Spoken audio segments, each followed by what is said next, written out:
for long. Portrait of a Lady on Fire is directed by Céline Sciamma, and the film is distributed by Neon, which also released director Bong Joon-ho's Best Picture winner. We are talking to Céline right after the Oscars. She was lucky enough to be at the celebration for Parasite, so she stayed up very late. Yeah. Or very early. Yeah, but happy to be here, and it was quite an historical night. There was a K-pop concert. A K-pop concert, yeah, I saw that. That was quite cool. So that was the coolest party. Yeah. So now we have your movie. To make a film like your film, that would be enormously difficult in the US, right? Borderline, almost impossible. Mm-hmm. But what about in France? Does France still support this sort of thing? Yes. It's my fourth film, so I have the trust of the industry. And we have this incredible, unique system with a lot of public support for cinema. You mean financing, of course. Financing, yes. Portrait is a €4 million film. Right. It's kind of cheap for a period piece, and it was my most expensive film. And the process for financing such a film in France is basically going to the National Center of Cinema, where there's a board that actually made of professionals. So you can be part of that board and then also be applying for the grants. And it's basically your script gets chosen for its quality. Right. That's the idea. And not connected to its potential box office. Yes. Yeah. I mean, I've been lucky enough to never actually face a difficult financing situation. Wow. It's an incredible system. What can I say? We are very privileged. That's also why I guess we're 25% women director in France. But you're aiming for 50%. Or 60, you know? Well, I mean, minimum 50%, I should say. Yes, because I mean, we are the country with the most women director, but the figures are steady for 30 years. So, and also when we look at women's career, like we make less film, we had less budget, you know, they love to discover us. But then we tend to disappear. Mm-hmm.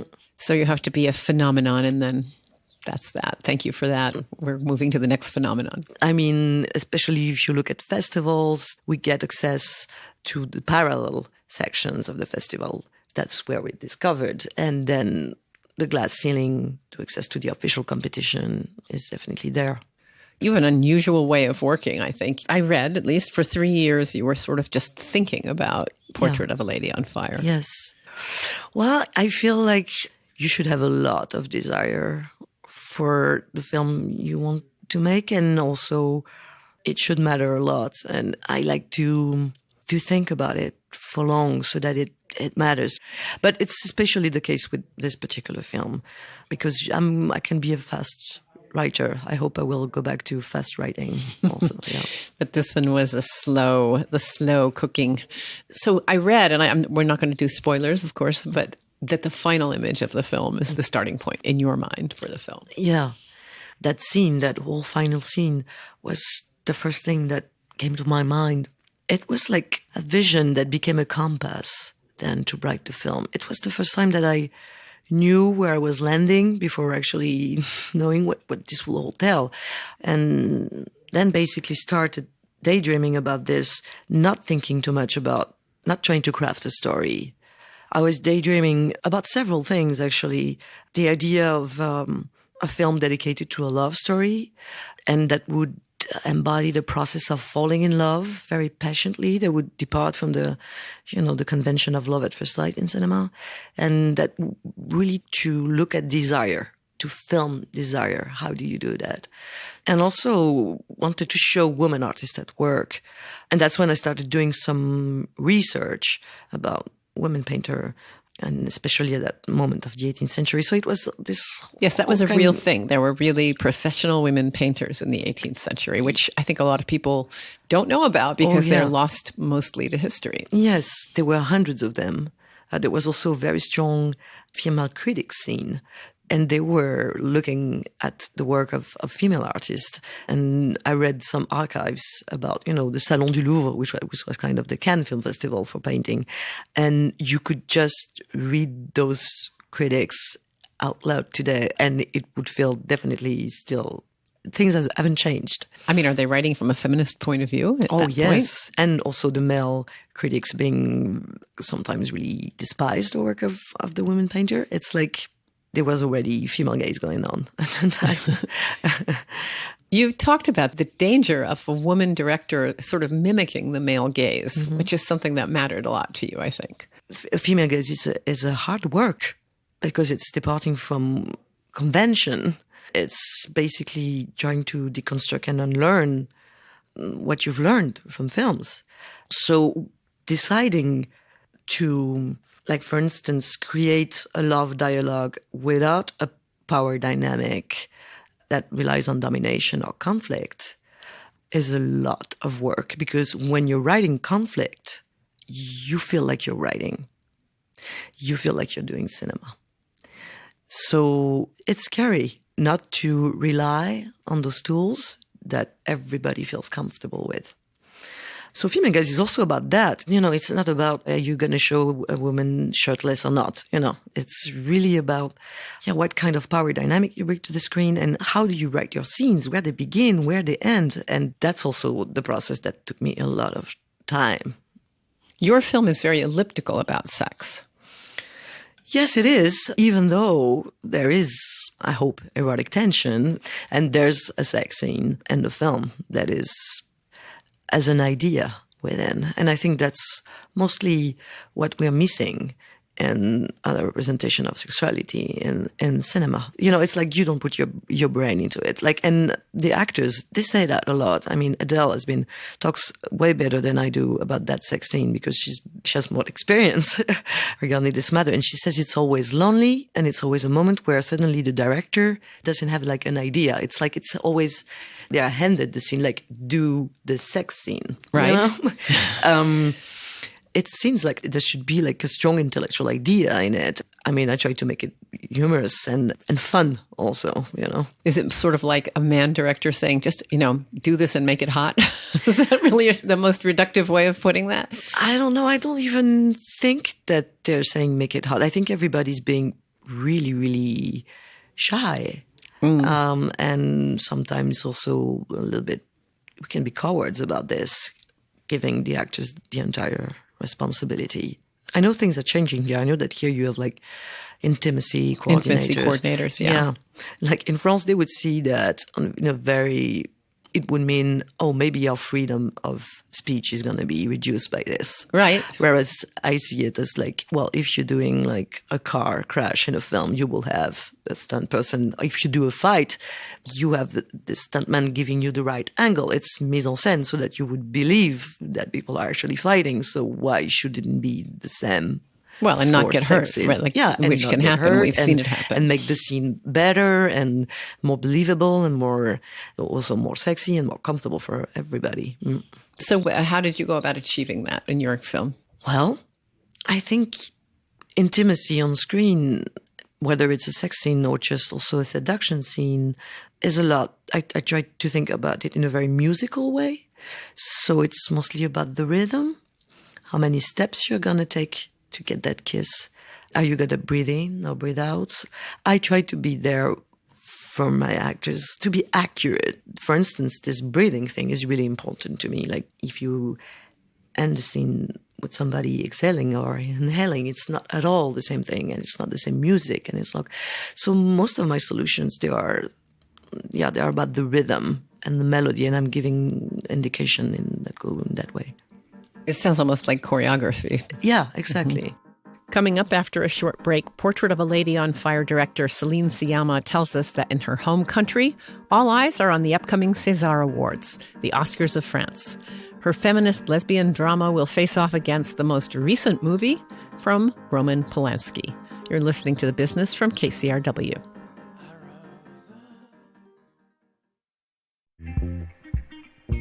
Thank you for listening to this KCRW podcast. In case you don't know us, KCRW is public radio in Los Angeles, bringing the best of NPR to Southern California.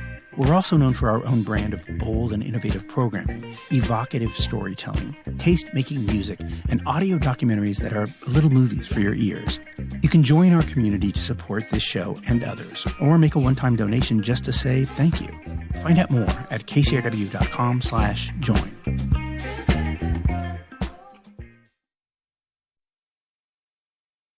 This is The Business, and I'm Kim Masters. We're talking to French director Céline Sciamma. Her newest film, Portrait of a Lady on Fire, is in theaters now. The movie tells the story of Marianne, an 18th century artist sent to a remote island off the coast of France to paint a portrait of Heloise, who's betrothed to a man she's never met. As Heloise has refused to pose for this portrait, her mother has commissioned Marianne to act as a companion while studying her subject and then painting her in secret. In time, Heloise learns the truth and agrees to sit for the portrait, but Marianne is dissatisfied with her rendering of Heloise's beguiling smile. Je n'arrive pas à vous faire sourire. C'est comme si j'avais l'impression de le faire et qu'il disparaissait. La colère finit toujours par gagner. Chez vous, c'est certain. The formality of the language is so striking. At first, I was waiting. I thought there would be a moment where they would go from the vous voyez, the formal, to the tu voyez. Yeah. But even the mother speaking to her child says vous. Yeah. And that was a convention of when they're lovers, it's still vous. Yeah. But it's a thing that doesn't exist in English. Yeah, I know. And so you can't translate it. But it never changes in terms of even in bed, vous. So There's two moments where actually they switch to tu. I think I missed that. Yeah, the opportunity of using the vous was part of the great pleasure of writing these dialogues, I must say. There's a sexy distance to it that makes a difference. Now I have to go back and catch the two. I will tell you when we off. They're off mic, so that's for me to find out. Okay. I understand that you sort of work as a costume designer on your films. I did the costume design on my previous film, which was good shopping. But it's often the case, it's often the job. And and this time, obviously, I wasn't competent for that job. But you did have pockets in the dresses because they initially said there were no pockets, but then you found out that there were pockets. Yeah, there were pockets. I mean, I wanted each character to have one costume. And I wanted to share the intimacy of these women, which means you have to share their loneliness. So basically, what's their attitude when they're not being looked at? And the costume was really important in that process. And to, design the silhouette of the character and this idea of pockets, was really important for me. People find it anachronistic. Yes. And it's not the case. There were pockets at the time. Women had pockets. And then the 19th century took away the pockets from women and with a lot of their rights. And we still don't have our pockets back. It's still an issue. And I know that now there's even a political movement within designers who are actually giving... Yes, I think it should be illegal to make pants for women that don't have pockets. Yeah, but it's all because they didn't want women to have secrets. Right. You shouldn't. That was the concept. Don't hide anything. It takes away that privacy that you can have your own thing. Going back to the question of France, I think you've said that the film didn't perform as well as it might in France, and you think it's because of this issue of the male gaze. I mean, I don't know. I mean, yesterday we just finally made 300,000 tickets, which is what my previous film had made. But I was expecting, more, not double, but and maybe I'm not the good person to analyze this, but it's weird because we had more power than before and more support. I mean, we had the Cannes Film Festival, a casting that is, identified, and a lot of support from programming and a lot of cinemas, and it didn't happen. There's also always this idea, when is the film released? And we were facing James Gray, and Ad Astra was a big success in France, and also Woody Allen, who did really, really, really, really, really good. So sometimes it's also about that kind of timing. But I must say, since Cannes already, the international critic versus the French critic, there was already kind of tension here. France is we're very also bourgeois industry, very privileged. As I've been telling you, we have this great system, but this system has consequences. It's the fact that it's very bourgeois, very also old, white, male driven. And I think there's a resistance when, I understand why we are dangerous. So it was better reviewed by international critics than domestic. And your film, the other disappointment is it wasn't chosen as Oscar contender. Yeah, but I'm here. And here you are. I was a Golden Globe contender. Yes. Do you see that as part of the same thing? Well, I don't know, because I feel politically aligned with the film that they picked. Les Miserables, which is an independent film. You know, we are in the same category budget-wise. Director of color. It's like politically, I'm totally aligned. I feel we are allies, you know, so it's not like they would have picked something that was the bourgeois white man movie. Exactly. And also, Lajli's film is a box office darling in France. It did 2 million tickets. So wow, that is a lot. It's embodying France. It's of the moment, maybe. Yeah, in a way. Maybe. So who knows? You mentioned that Woody Allen was having a big success. You know, as far as this country is concerned, he doesn't really exist hardly. I mean, he's a memory. Mm-hmm. And yet in France, which leads me to the current success of Roman Polanski as well. And I don't know if you have a position on that. Award season is starting in France. We have Les Césars, which is our Oscars. I mean, I have 10 nominations. He has 12.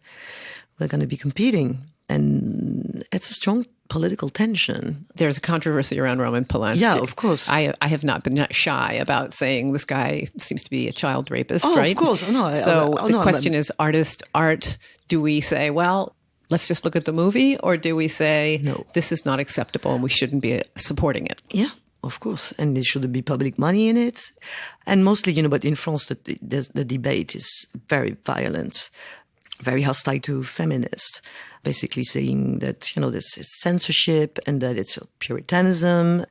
So we're having a very hard time. So it's like, this is hard. Plus we get all this hostility, and he's not experimenting any censorship of any kind. He has strong support. He made like millions in the box office. It's like they're thinking backwards, like he's persecuted by feminists. The victim, yeah. And you know, when we're talking about separating the film from the man and the man for the artist, he basically said himself that this film was a metaphor for him being persecuted by feminists. So, I mean, he's not separating himself from his art. And, you know, as a women director, as a female director, we are never separated from our art. Never. So you just have to kind of live with it. I mean, because there is that culture in France where he's not the only accused person who is completely tolerated. Yes, it's a very difficult climate, I must say. But for once, the political alternative is in the room regarding this award thing. So, I mean, we're going to see what the Academy is doing. It's 5,000 people. Mm-hmm. So we're going to have a good picture. And I think this night is going to be looked at by not only France, but internationally. And you know what? I really don't know what's going to happen. But, you know, in France, you can't have best film and best director. You can't win both. You can't win both.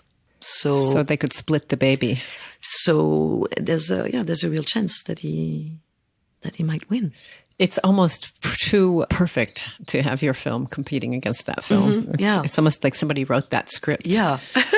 Céline Sciamma is the writer and director of Portrait of a Lady on Fire. Thank you so much for coming with 3 hours of sleep. Thank you for having me. And that's The Business. Caitlin Parker produced and edited today's program, and Paul Smith mixed the show.